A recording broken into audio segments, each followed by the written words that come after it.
Ẹ káàbọ̀ padà nígbàgbà tá a bá ń wá límìtì function kan tó wà ń fún wa ní indeterminate bóyá lágbọ́nrin 0 ni tàbí infinity over infinity. Táwa lo àwọn ọ̀nà ọlọ́kanòjọ̀kan tá a ti ṣàlàyé sẹ́yìn yẹn láti fi mọ kojú rẹ̀ ṣùgbọ́n tá a rí ṣe. A lè mọ lo ọ̀nà mìíràn tó tún rọrùn tá à ń pè ní òfin Lukgaf. Nínú ẹ̀kọ́ yìí màá máa ṣàlàyé lẹ́kùnrẹ́rẹ́, ẹ mú gègé yẹn bá mi ká lọ. Wọ́n là ń pè ní kíni o Lukgaf's rule. Nínú àwọn ọ̀nà mìíràn tẹ́ lè gbà sí límìtì náà nìyẹn ẹ lè lo Lukgaf's rule fún. Kí ni Lukgaf's rule sọ? Ìtẹ́mi wọ́n fi ń ṣàlàyé fún student náà ni pé kíni bóyá mo ti ṣe gbogbo ìgbìyànjú rẹ̀ tán. Alákọ̀ọ́kọ́ mo factorize ẹ̀ ó fún mi ní kíni o indeterminate. Mo lo substitution method kò lọ, mo lo factorization method náà kò lọ, kódà mo lo conjugate kò lọ. Ẹ wá lo ìtumọ̀ ẹ̀ náà ni pé ẹ gbé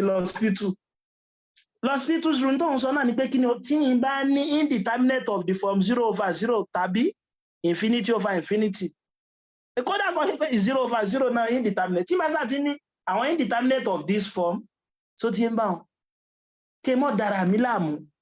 Òun náà ni pé kíni o límìtì function yìí f of s g of s bóyá s tends to a yóò mọ dọ́gba pẹ̀lú pé kíni o límìtì s tends to a f prime of s over g prime of x yóò tún mọ dọ́gba pẹ̀lú kíni o límìtì s tends to a f prime prime of x over g prime prime of x. Ìtumọ̀ náà ni pé kíni yóò mọ dọ́gba pẹ̀lú límìtì àwọn derivative numerator àti denominator yẹn. So ti dórí kíni o yóò mọ ṣe dórí nth term derivative.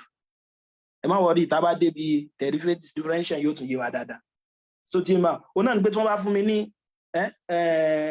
límìtì kan tó wá le tíkátíká bẹ́ẹ̀ nísìn ẹ jẹ́ fún wa ní àpẹẹrẹ kan bẹ́ẹ̀ nísìn wọ́n fún mi nírú nǹkan báyìí. Ẹ wo ọ̀rẹ́ wa kan ó fún wa ní ó mú béèrè kan wá ní gúrùpù ǹjọ́ kan ní s tends to 0 sin s over x. Ẹ rí pé tí n bá lo substitution method fún yóò máa jẹ́ sin 0/0 mo dẹ̀ mọ̀ pé sin 0 jẹ́ 0/0 kí dẹ̀ sì ní 0/0 1. Mo rò bó ti yé mi wá. Ó yá ṣé mo lè lo factorization method náà kó lè ṣiṣẹ́? Kódà yìí lè lo conjugate màá lo Lukgaf's rule. Yín tí Lukgaf's rule sọ náà ni pé kí ni jẹ́ ìwọ bóyá tí n bá differentiate ẹ̀ numerator àbí denominator bóyá máa rọ́nà lọ. Nísìnyí ẹja differentiate ẹ̀ sìn kí ni derivative numerator? Ṣé ẹ pé nísìnyí mo ní f of x mi ó jẹ́ sin x àbí g of x mi jẹ́ x àbí f prime of x náà ni pé tí n bá differentiate ẹ̀ yóò jẹ́ cos x. G prime of x derivative G prime of x 1. Ajá sí pé mo lè sọ pé límìtì ìgbà tí n tí differentiate rẹ̀ yóò mọ dọ́gba pẹ̀lú límìtì ìgbà tí mo differentiate ẹ̀. Ó ti ẹ pé tí n bá fi sí nísìn ilé ọmọ jẹ́ kí ni o cos 0 which is equal to 1. Ajá sí pé expression yìí 1 ni ó mọ fún wa. So ti yóò mọ fún wa ní 1. Kódà tẹ́ bá wá tí kí là ń pè tẹ́ bá wá tí tan náà bẹ́ẹ̀ so yóò mọ fún yín 1. Ṣùgbọ́n cos nǹkan bẹ́ẹ̀ ní ìsìntàwá ní limit cos 0 so ti over x kí ló wọ́n mọ̀ jẹ́ so 0 ló wọ́n mọ̀ jẹ́ bẹ́ẹ̀ tí sin àti tan ó dàbí 1 tí n bá gbàgbé so ti so òun nìyẹn so ti yé bí n ti Lukgaf's rule fún wa náà ó yẹ jẹ́ tún fún alápẹ̀rẹ̀ kan bẹ́ẹ̀ ní ìsìn mo tún wà ní limit ká fi lè mọ ìtọ́jẹ́ as s tends to infinity s cube plus 5x square plus x square plus 3x plus x. Àbí kí n sọ pé x square plus 3x. Ó yá ṣé factorization method lè ṣe é pé tí máa substitute ní tí màá ní kí ni o infinity plus 5 infinity cube plus infinity divided by infinity square plus 3 infinity yóò mọ fún mi ní indeterminate of the form infinity over infinity. Ẹ mọ̀ dára yín láàmú ní tí ó mọ jẹ́ òun náà ni pé kí ni o màá wá differentiate numerator mi màá dẹ̀ differentiate denominator náà. Ó yá ẹ mọ̀ pé òfin Lukgaf's rule náà ni pé tí bá ní limit as s tends to a f of x over g of x yóò mọ dọ́gba pẹ̀lú limit as s tends to a f prime of s over g prime of s àti gbogbo kí ni o gbogbo all other derivative yẹn so f nth of x over g nth of x. Ó yẹ jẹ́ wá differentiate yẹn sí mo ní f of x ó jẹ́ s cube plus 5x square plus x kí ni g of x wà g of x jẹ́ kí ni o s squared plus 3x. Ó yá ṣe pé tí n bá differentiate ẹ̀ láàkọ́kọ́ f prime of x mi kí ni ó mọ jẹ́ 3x squared plus 5 fáwọn àtàtì ẹ̀ tí gbọ́ ohun tí differentiation jẹ́ iye tẹ́lẹ̀ á padà mọ̀ ṣùgbọ́n tó à ń ṣe náà ni pé tẹ́ bá fẹ́ differentiate yóò jẹ́ ń tó wà lókè times ń tó wà ní variable tàbí kẹ̀kàn mọ́ gbé wá sálẹ̀ kẹ̀ máa yọ 1 kó nu power rẹ̀ 3 times x 3x ẹ yọ 1 kó nu 3 yóò kù 2 2 times 5 ilé yóò jẹ́ kí ni 10 ẹ wá yọ 1 kó nu index yẹn yóò kù 1 láfi ní 10x then mọ́ dára yín láàmú derivative x 1 ní ọmọ fún wa mo rò bó ti yan derivative x 1 ní ọmọ fún wa gẹ́gẹ́ náà ni g prime of x ẹja differentiate ayẹ́gbẹ́ derivative eléyìí yóò mọ jẹ́ 2x plus 3 ọ̀yà tẹ́ bá tún ṣàkíyèsí rẹ̀ tí bá lo limit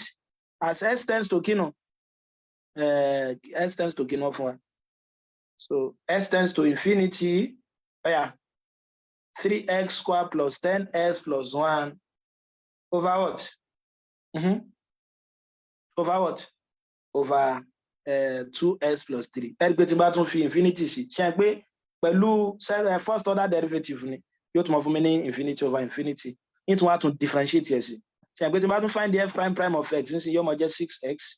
tí bá find the g prime of x yóò mọ̀ fún mi ní kíni 2 tí bá tún fi sí ẹ̀ pé infinity náà máa jẹ́ torí yóò tún fún mi ní kíni limit